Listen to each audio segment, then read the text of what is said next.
FC Dallas 2021 MLS season preview. I am Michael Yomi, your host, Sons of a Pitch, an American soccer podcast. Last season for FC Dallas, 34 points, good for 6th in the Western Conference, a +4 goal differential, and a big-time playoff victory at the Portland Timbers. An awesome shootout. What a shootout that was, and what a performance by Dallas in that playoff round against Portland. Could it bode well for this season? It might. Let's talk a little bit about offseason players in and players out, designated player reviews, MLS Cup odds, breakout youngsters, coach review, projected starting 11, most important player, first game. We're going to talk a little bit about that first game as well. Stay tuned all the way to the end for my predictions, a ceiling and a floor for how I think FC Dallas is going to fare this season in 2021. So let's get right underway. Make sure you guys hit that like button if you're an FC Dallas fan. Hit that subscribe button if you're an MLS fan. Turn on that notification bell so you don't miss any of our awesome American soccer content. Off-season players in and players out. Goalkeeper Felipe Majoraro reacquired on loan from Gremio. Defender Jose Antonio Martinez from SD Ibar. Forward Jader O'Brien, transfer from Rio Negra Aguias. Forward Khalil El Medkar, homegrown rights acquired from Philadelphia Union. Forward Freddy Vargas, loan from Deportivo Lara. Midfielder Nicky Hernandez from the Super Draft, and just recently winger Szabolcs Shun from Budapest. 20-year-old winger from Hungary, looks promising. Some of the players out: Francis Atuene, Santiago Mosquera, both with their options declined. Rito Ziegler out of contract. Callum Montgomery traded to Minnesota United. Fafa Picault traded to Houston Dynamo. Michael Barrios traded to Colorado. Brian Reynolds transferred to AS Roma. Brandon Cervania loan to SKN St. Pölten. And Justin Che loan to Bayern Munich. So a player going to Bayern on a loan and a player going to AS Roma on a transfer tells you all you need to know about FC Dallas and how they operate. Some of the players in, obviously not big names, don't know a whole lot about these guys. Looks like they're, some of the clubs they're coming from and the leagues they're coming from, they might do well here in MLS. Some of the players out, again, losing Michael Barrios in the trade to Colorado, Fafa Picault. These are some MLS vets going out the door, and a lot of youth on the team for Dallas. So, again, that's what Dallas is, a youth team. They build them up in the academy, probably the best academy in all of MLS, and then they ship them out overseas because they're making tons of money off that stuff, and that's the way Dallas operates.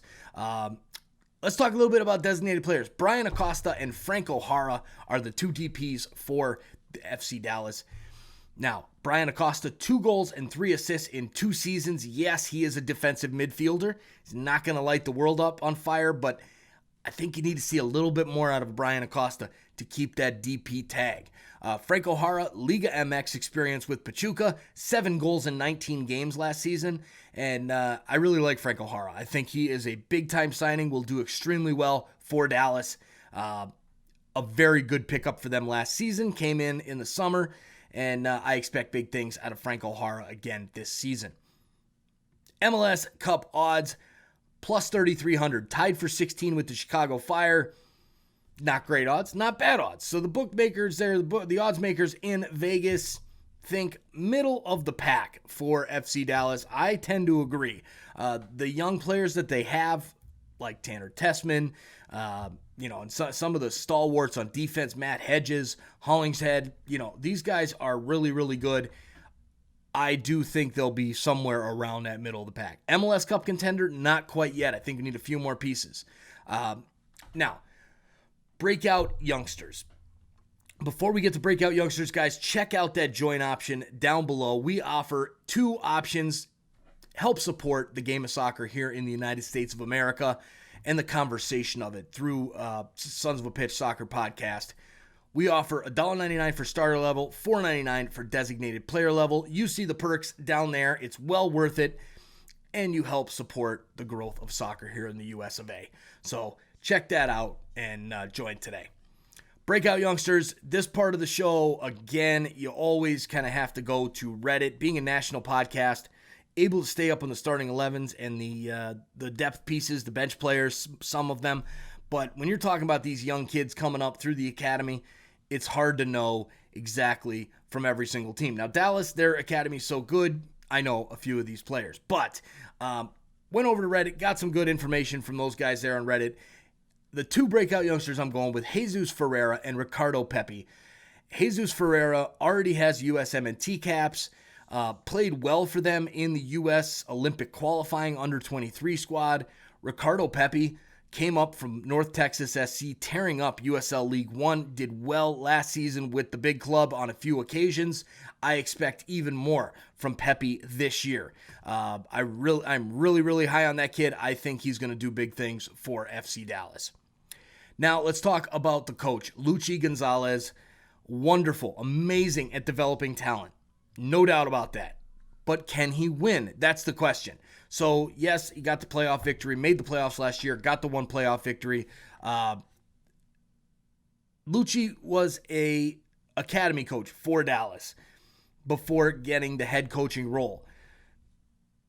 I think he can win, but I just don't know. I don't know if he can take this team to be a contender for MLS Cup when you're selling off all of the young talent that's coming up, like a Brian Reynolds. Obviously, you're not going to hold these guys back. MLS is not the league for that. It's not MLS is not the the English Premier League where it's the best league in the world and you're going to keep all of your best young talent.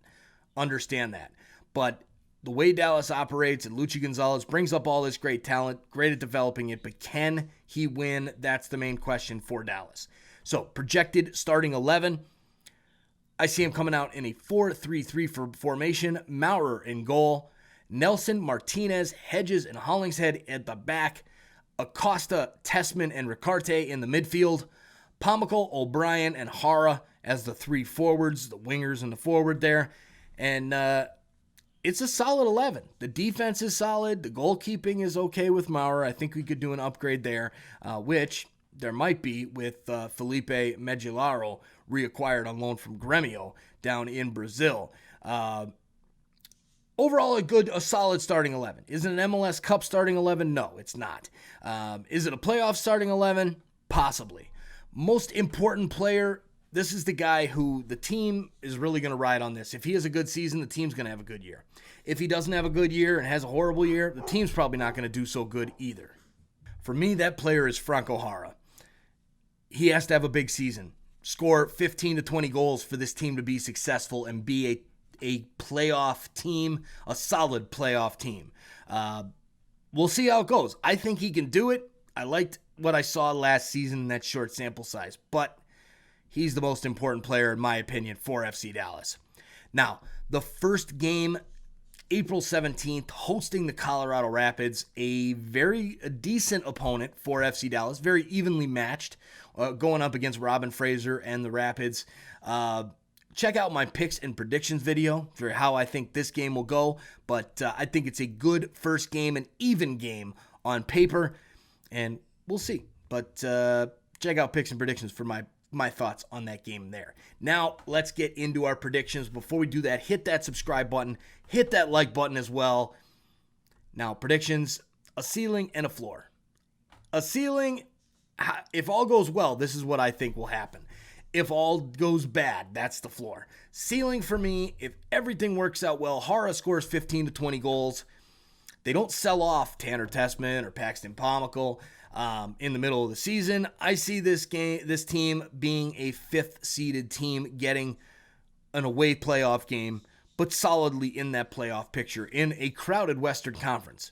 As far as a floor, if everything kind of goes rough for the team and there's injuries and all that bad stuff, then I could see the floor being 10th. I see this team right around that, hovering around that playoff spot all season long. And if things go really well, playoffs for sure. If things don't go so hot, they'll miss. But that's kind of where I see this team hovering around. So there you have it. There's my predictions. Thanks for watching. My name is Mike Uyomi, your host, Sons of a Pitch, an American soccer podcast. Good luck to FC Dallas this season. it should be a fun one. A lot of great young talent on the team to watch. Really excited to watch Paxton Pomykal continue to grow. Tanner Tessman as well. Should be fun. Good luck, FC Dallas. We'll see you guys real soon. Make sure you join us for our next episode of Sons of a Pitch, an American soccer podcast. Have a good one.